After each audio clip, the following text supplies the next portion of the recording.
Hi and hello there, Libra. Welcome new subscribers, returning Eastern buyers. Thank you sa inyong walang sawang love at support for me. Kung hindi nyo pa knows, meron pa tayo other channel. Link is down below sa ating description box. If interesado, click lamang yan para kayo mapunta there. At araw-araw ay nag-upload tayo ng collective readings for all signs doon. At yun nga wala tayong gender dito. Bahay, lalaki, LGBT, lahat ay welcome. Pwede rin pong i-switch yung mga roles dahil possible talaga magkapalit-palit po kasi general reading ito. And at the end of the day, lahat ay may free will if you want to claim the messages or not. It's up to you. So, cross-watchers ni Libra or may Libra placements in natal/birth chart, welcome din kayo. So, let's go ahead and check these messages para sa iyo, Libra. Archangel Michael, Angel Guides, can we get messages right here for Libra? Please, maraming salamat sa inyong palagiang presence sa reading po ni Libra. Can we get messages for them, please? Messages for Libra. Can you please show me? Libra.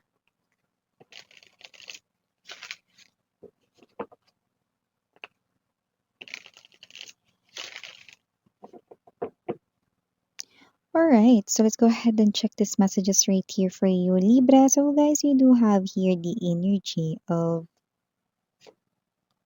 Lovers.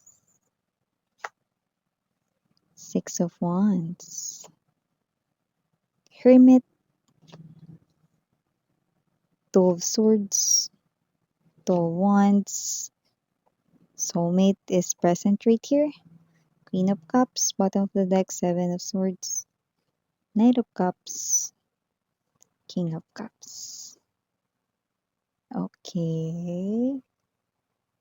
Looks like meron ditong surprise na gustong ikasa ang inyong person right here gawin para sa iyo, Libra. Pero maaaring may energy rito, no, na baka pag hinalaan mo siya rito, no, ng hindi maganda. Pero wala siyang ginagawa rito, no, na milagro or anumang negatibo dahil ito ay isang klase lang na paghahanda. Hindi siya rito nagsisinungaling, hindi niya lang sinasabi rito, no, dahil baka mabuking ninyo ang sorpresa niya para sa iyo. No, yung iba nakikita natin dito sa mismong birthday ninyo, ito niya gagawin. Sabi ko ng klase ng energy or baka sa inyong anniversary or special day, pero iba birthday talaga, ano. So, meron ditong sorpresa na baka isipin ninyo, no, na maaaring, "Ano, nagsisinungaling ka sa akin? Ano, anong ginagawa mo? Meron ka bang iba?" Ganyan. Wala mga babes, 'no? Seven of Swords energy, ano, para kayong itong ibon na 'to, yung tinong ibon, oh, 'yan. Galit. Kung ano-anong masasabi niya 'yan, pero 'wag ka, may surprise pala sa'yo ang iyong person. Wala siya ditong ginagawang hindi maganda, wala ring any sneaky behavior behind your back, 'no? Ang kanya ditong hindi pagsasalita, it is because meron siya ritong nilalakad, ino-organize na surprise para sa'yo. Yung iba, 'no, siya lang lahat 'yan, wala 'yan kinalaman na meron pa siya ditong mga kinuhang other people, okay? So, yung iba puwedeng siya lang nag-o-organize all by himself or herself. Yan. So, maliban diyan, Libra, nakakuha din ako dito ng energy na yung iba sa inyo, taray, may options when it comes to love. Possible na yung isang option di pa dumarating, pero nakikita ko rito na mas maguguluhan kayo kapag dumating siya. No? May energy rito na parang may feeling kayo na bakit may isa pang dumating? Ibig bang sabihin nito, itong isang present dito is baka hindi siya yung dapat sagutin ko, sabi ni universe. Yes, my point. Your intuition right here is definitely talking to you, no? So possible na meron na kayong nanliligaw sa inyo ngayon or meron na nag-express ng emotions and pagtangi, feelings para sa iyo, no? Pero maaaring bigla na lang, oh, may dumating na isa pa, no? So yes, you're right, no? Ibig sabihin the universe is stopping you from saying yes, no, doon sa isang nanliligaw sa inyo because yung nakikitaan ko dito, no, ng potential na mag-grow talaga ang inyong connection at mas lumalim is yung parating pa lamang, no. Lover's energy right here, Two of Swords, okay? Yung second na parating ay siyang taong nakikitaan ko rito nang magkakaroon ka ng malalim na or deeper na connection. Yan, 'no. See, it's like parang, Saved by the Bell, 'no? Pero dito Saved by the Universe ka, 'no?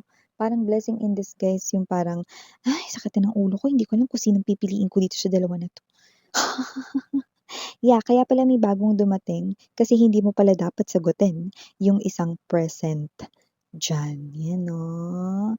So, your intuition is on point, okay? Be more observant and at the same time, okay, i-check ninyo ang inyong, feelings and emotions towards your person. Yes, kagaya na binanggit ko kanina 'no, there's a soulmate present dito. You could be seeing a lot of number twos.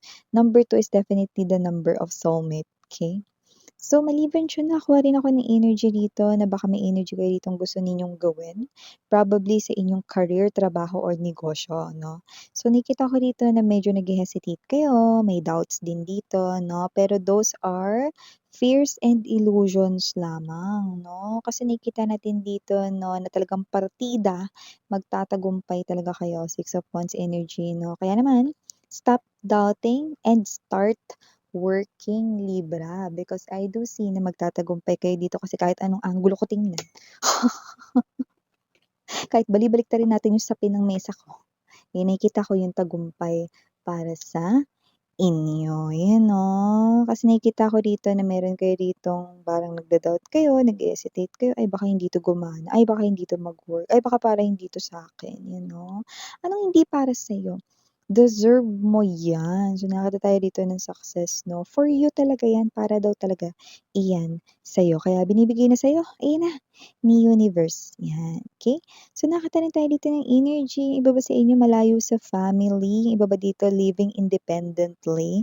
So, if gano'n yung case 'no, nakikita ko dito 'no, na ang iyong family, lalo na ang iyo ritong parents, your mom or your dad right here is nag-aalala rito 'no. So, nag-aalala sila dito na baka hindi ka nakakain ng maayos 'no, or hindi ka nakakain rito ng as in pagkain talaga.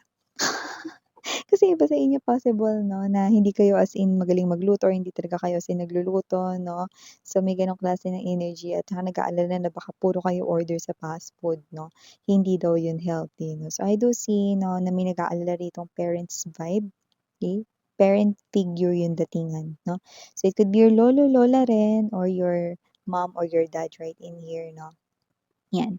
Iba naman doesn't have to be that you're, living separately sa iyong family 'no. Iba naman kasama niyo yung family niyo rito pero parang, nag-aalala sila rito 'no, kasi parang kayo ito mga babes na parang medyo may energy kayo dito ng hindi kayo yung palakuwento or palasabi ng inyong mga problems 'no. Sometimes sinasarili niyo lang tapos pagse-share mo tapos na, like nagawan mo na ng solusyon or problema 'no. So, nakikita ko rito 'no, na posibleng meron ditong napapansin ang iyong family, baka meron kang problem ngayon 'no, baka hindi mo shine-share sa kanila 'no. Andiyan lang sila 'no, para i-share mo 'yun sa kanila, okey, makikinig sila rito kahit hindi, kahit yung mga, pangyayari 'no, na happy ka 'no, about your day, kung ano nangyari sa araw mo, may nakakatawa ba or parang may nangyari bang maganda sa'yo 'no. Gusto rin nilang marinig 'yun sa'yo na pero this is your energy 'no, nahihiya kayo dito na ikwento especially with your parents, 'yan 'no. Parang may energy ng awkward or parang, "Kakaya naman miss 'yan, kuwento ko na lang 'to dun sa ano, mas kaya ko 'to ikuwento dun sa pet ko." Sa aso ko, sa pusa ko, 'yan 'no, or dun sa aking friends, 'yan 'no. Medyo may energy ka kasi nahihiya ka 'no, na mag-open sa family mo na parang, ito yung mga nangyari sa'yo within the day 'no, pero 'pag sa jowa, open na open. 'Di ba? So, may gano'ng klase ng energy, 'yan. So, maliban diyan Libra, nakakuha rin tayo ng energy po dito mga babes 'no, na possible na meron dito 'no, na red flag, walking red flag 'no, pero hindi ko nakikitang papalapit sa inyo. Possible na papalapit dito sa someone very close to you, puwedeng sa kapatid mo, manliligaw na kapatid mo, okey, or baka naman 'no, manliligaw ng best friend mo, okey, someone na malapit sa'yo 'no or favorite pinsan mo, 'yan 'no. So, may gano'ng klase ng energy, isa siyang naglalakad na red flag 'yan at maaaring mga babes 'no, makita mo rito as in deception with the Seven of Swords, Knight of Cups energy. This person here loves getting attention with other people at marami siyang kausap, nakita ko rito. Okey, at puwedeng malaman mo 'yun 'no, at nakikita ko dito na parang hindi mo alam kung paniniwalaan ka ba ng favorite pinsan mo or ng kapatid mo rito or ng best friend mo 'no, na eto 'no, yung, bagong ka-connect niya is maraming kausap rito at may player type of energy 'no. So, parang ikaw 'to 'no, na hindi mo alam kung paniniwalaan ka ba nila rito kasi parang may energy sila rito na parang after this sasabihin na parang, "Ngayon na nga lang na may nagkakagusto sa'kin, at sasabihin mo pa ganito, ganyan." 'Yan 'no. So, may gano'ng klaseng energy kasi tayo napi-pick up dito 'no, kaya siguro ganyan yung energy mo na parang feeling mo hindi mo alam 'no, na paniniwalaan ka ba nila or hindi. May gano'n kasing klase ng energy 'no. Pero mas maganda pa rin 'no na maging honest 'no dahil, kung ano man ito ayaw mo rin naman na masaktan 'no, as an outcome ang iyo ritong loved one. 'Yan, oo, sinikita natin dito. And yes, I'm seeing you guys 'no, meron kayo ritong sa inyong heart. Possible na meron kayo ritong crush with someone 'no. So itong crush na 'to mag-ingat lalo na yung mga iba diyan 'no, na mga single 'no. Yang crush na yan nakikita ko mai-inlove kayo sa kanya, as in mafo-fall in love talaga kayo. Dahil may mga situations na mga susunod-sunod ditong mangyayari kung saan mas magkakasama kayo ng tao na yan 'no, sa ayaw at sa gusto mo. Kaya yang crush mo na yan, lalalim yan 'no, and yeah, nakikita kita rito na, "And now I'm falling fast." Yan 'no, with this person right in here. Kaya naman good luck! Kaya ito ang mga messages right here for you, Libra. Thank you so much for your time right here, babe. And thank you, no, sa privilege, no, to see these messages and to send this to you guys. No? So thank you so much. Again, I'm Yuriana on Sarang Hey, Love and Light, sweethearts. Happy Monday! Annyeong!